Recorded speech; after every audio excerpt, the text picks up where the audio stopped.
Swayam Prabha. Digital India. Educated India.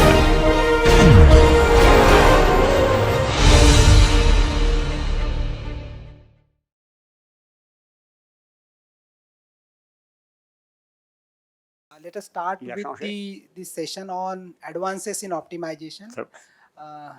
It's a great pleasure to me to introduce Professor Dominic Bonvin. So he is a professor and director of Automatic Control Laboratory, EPFL. And his talk is going to be on feedback-based optimization with application to an industrial batch polymerization process. So Professor Dominic, over to you. Okay, thank you very much. It's a pleasure to have such a large audience for a talk. But I hope there will be many more people listening to me throughout the world. So I'm going to talk about the optimization of a batch polymerization process using feedback control. So I will introduce the concept of feedback-based optimization, and then I will describe the process. It's a co-polymerization process, and then we will see how we can improve the process performance using feedback, and we do it in two steps. The first step, offline, where we try to characterize the optimal solution, and then online, we implement optimal operation via feedback control. So when one talks about model-based optimization, typically one means to use a model of the process and to compute the optimal solution via numerical optimization. That's what's typically done, for which you need a fairly good model of the process.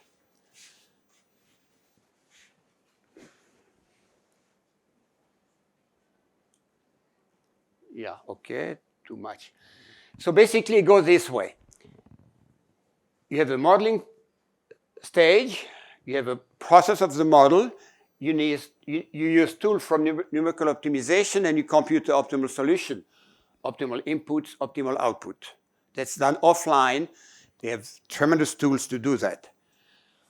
Online, now, you may want to track the optimal outputs here for the real plant using a controller, and then you have plant performance. Well, your plant performance, it's optimal for the model, but not for the plant, because there's plant-model mismatch. So this is the technique that is used 95% of the time, with a big drawback that you track, for example, like in this case, the optimal outputs computed from the model, and not for the plant. So in feedback-based optimization, the idea is the following. We use a process model, we compute the optimal solution as before, but then we're going to parameterize the optimal inputs. And then we're going to use feedback control to adjust those input parameters.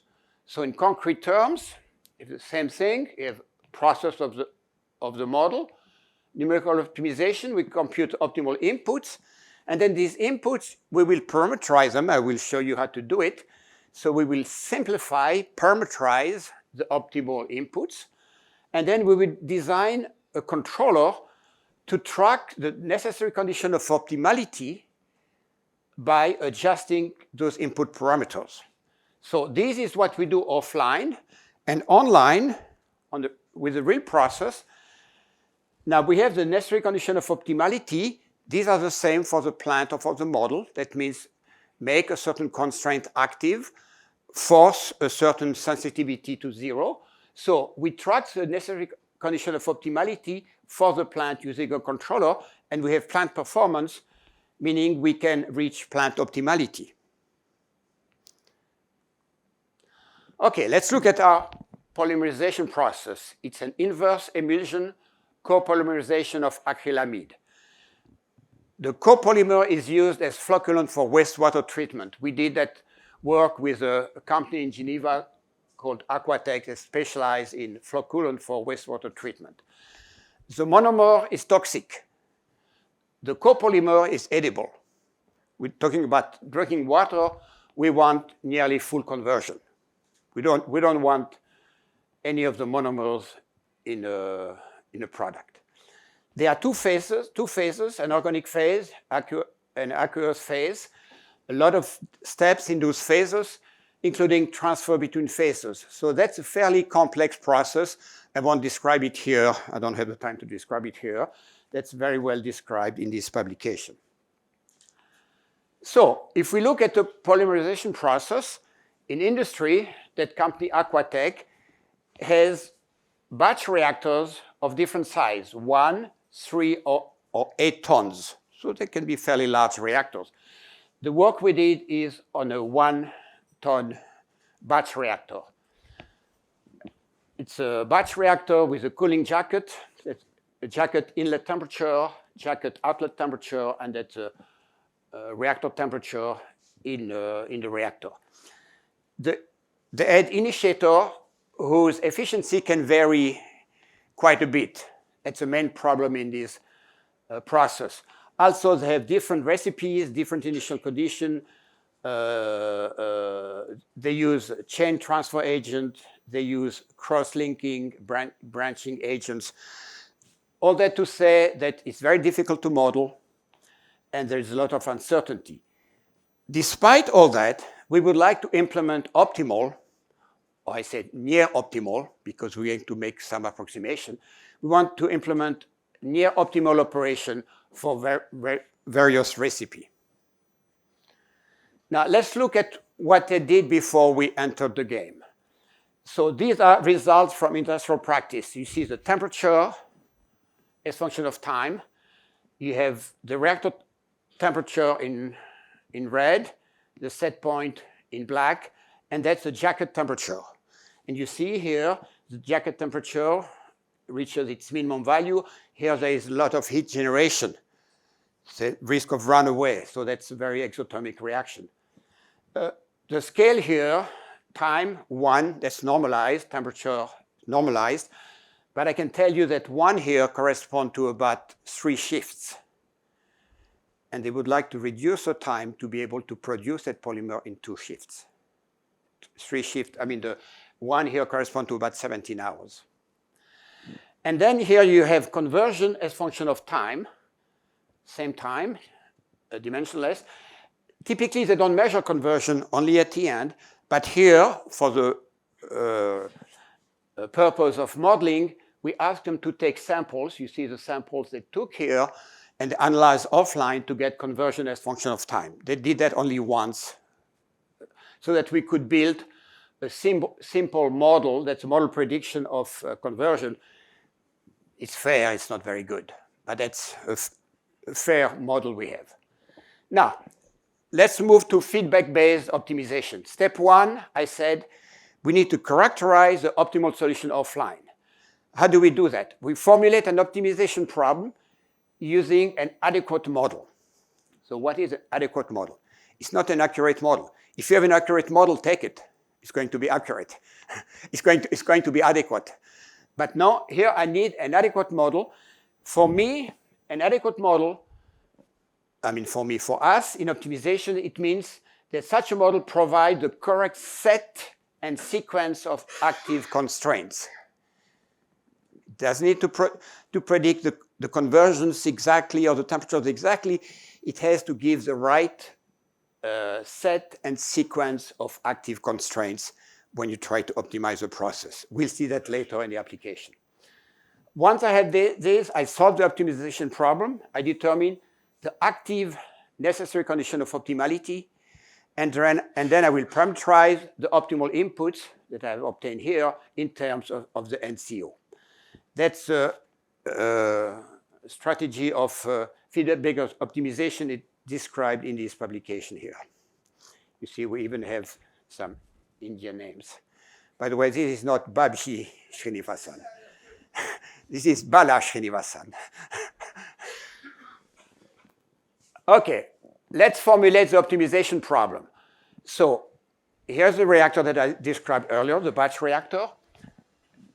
The jacket inlet temperature is the actual manipulated variable, but we're going to manipulate that variable to enforce a desired reactor temperature. And then the reactor temperature is going to be the input in the optimization problem. So here is the optimization problem I formalized. I want to minimize the batch time. I want to reduce the 17 hours to much lower time by adjusting the profile of the reactor temperature, which I will enforce using the jacket inlet temperature. So that's the objective. I have input bounds. I have cooling constraints. So there's a heat removal limitation. There's so much heat I can remove from the reactor.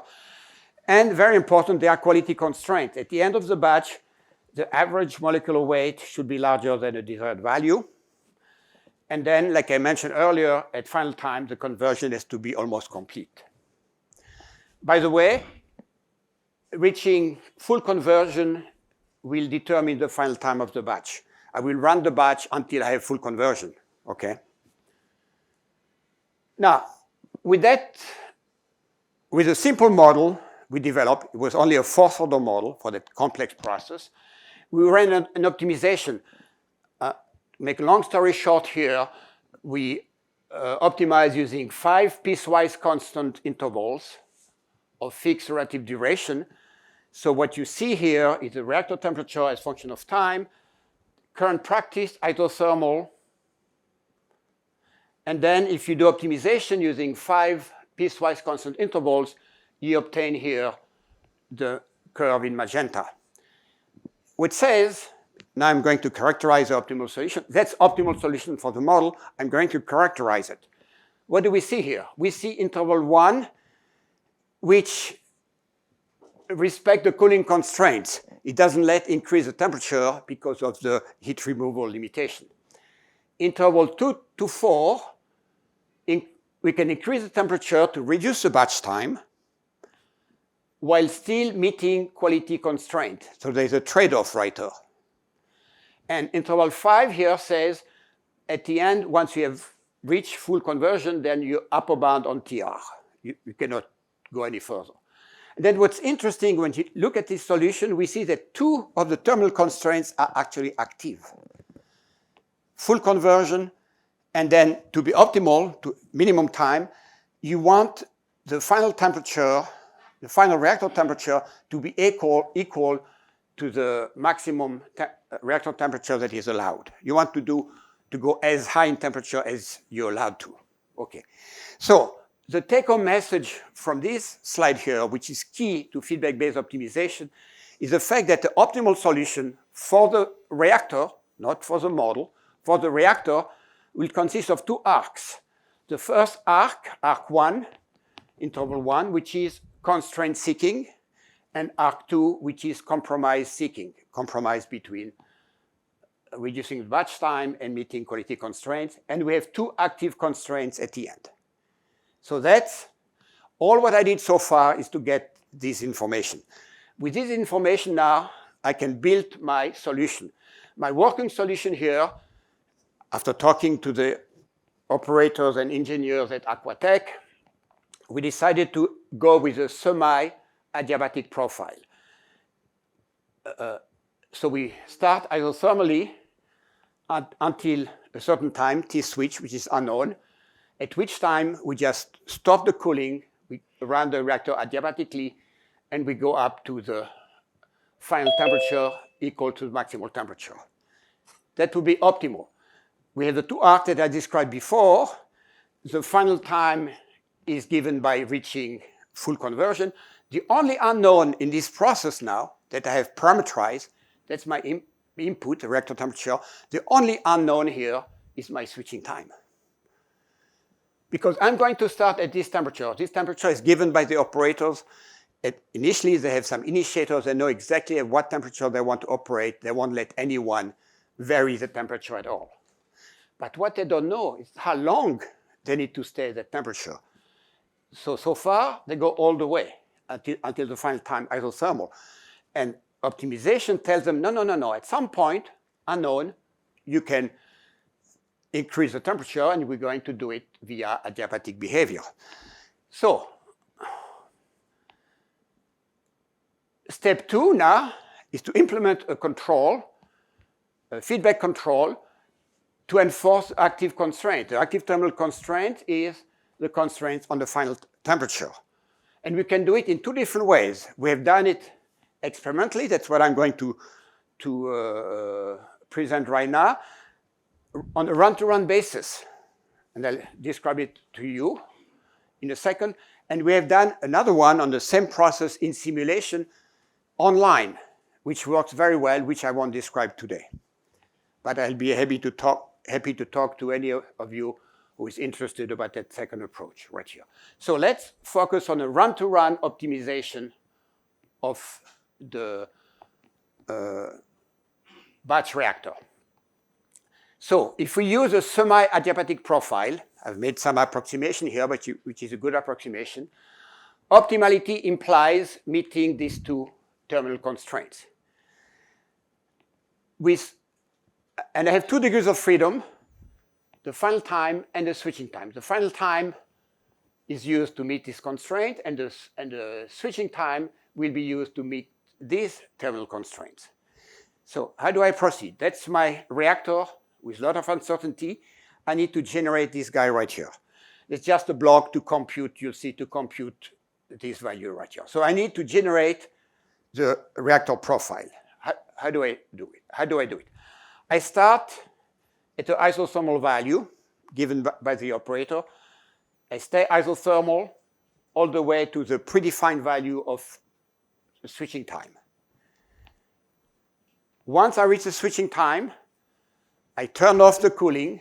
I go adiabatic all the way until TF, which is full conversion, and I measure my final temperature. Well, my final temperature, to be optimal, should be at TR max.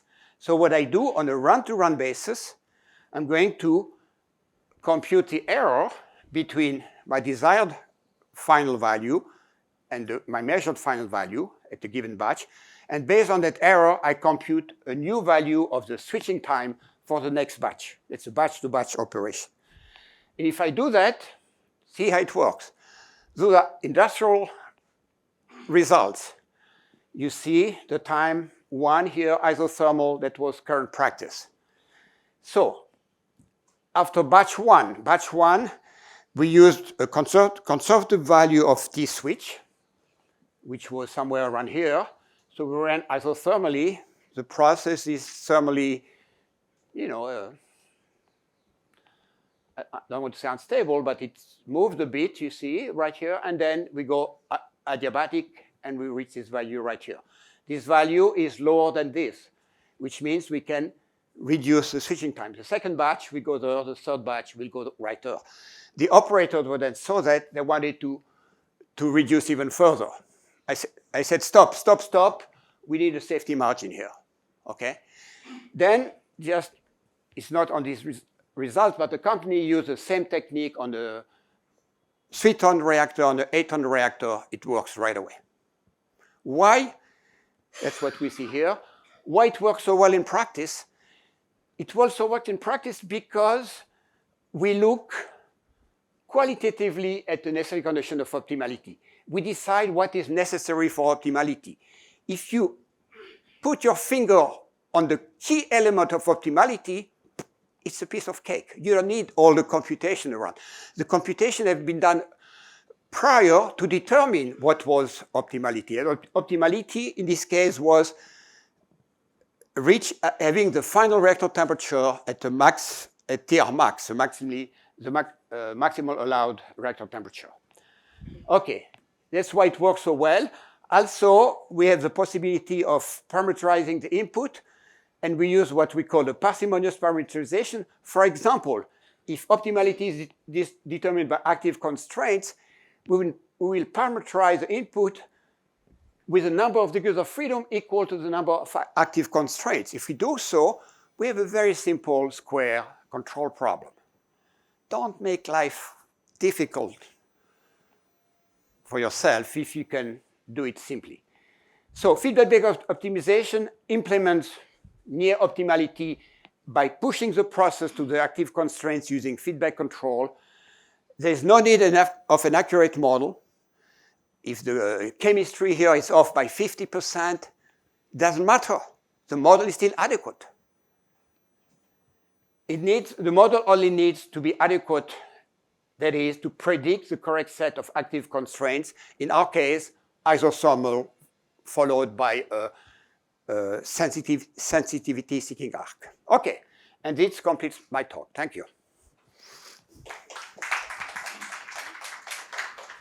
So it's now time for some questions. Please go ahead.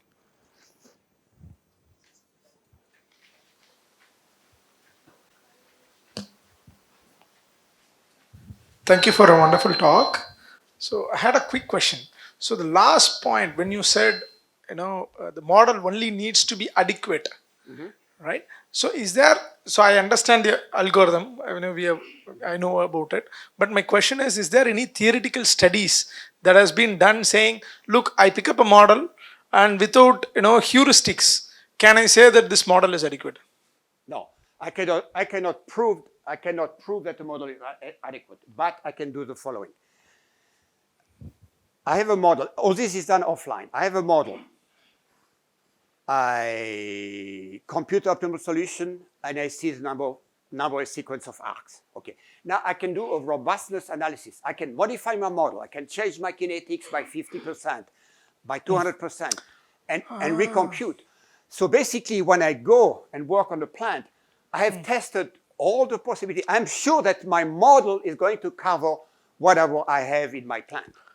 Okay, so you don't need any kind of high-end model to begin with. I mean, a nominal model, and you will, because if there is a high-end model, then I can validate my nominal model. Okay. But even if you just have a nominal model, then you can actually put uncertainties and then still be able to cover it. That's what I understand your point, but what you're suggesting is going against the purpose of this. Here, I went away from model-based optimization. In model-based optimization, I can do a lot of things, uncertainty and stochastic, blah, blah, blah, and blah, blah, blah. Here, I went ahead, and I used a data-driven approach. So now, I don't want to use model-based tools to confirm what I do at the data level. I want to be able to use my data.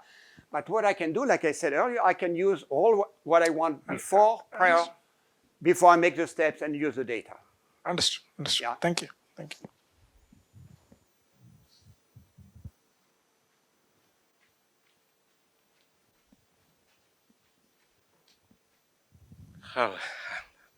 Interesting paper. Just the question is, because it's an industrial case you have presented, I've seen the fixed temperature and the single temperature profile, which is quite low compared to the final reactor temperature, right? Even though you satisfy your end constants in terms of conversion and molecular weight, my question is that about the product quality itself, whether operating even at the last two intervals at a higher temperature than that constant one, is there any chance of compromising the actual quality of the product? Thank you.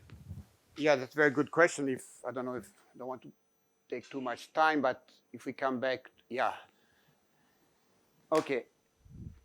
This level here, even though as an optimizer I would probably choose it a bit higher, there's no way I could do it in the plant. I know this temperature for this process is 42 degrees. They don't want to move from it. Why? Because it's very important based on I forgot the name now, the initiator, based on the quality of the initiator and the impurities in the initiator. So they don't take any risk here.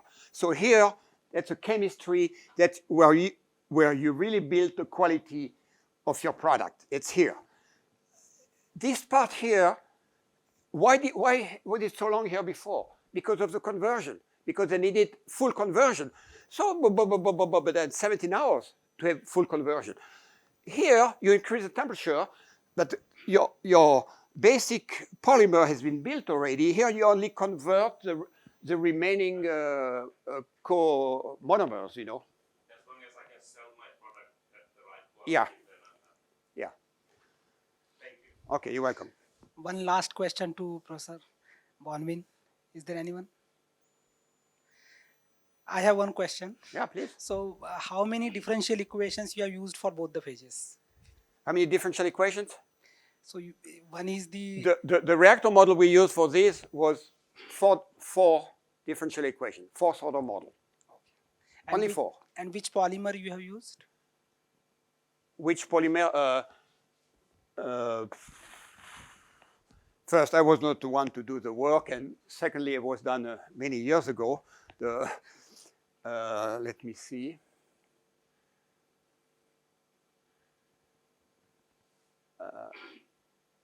Here.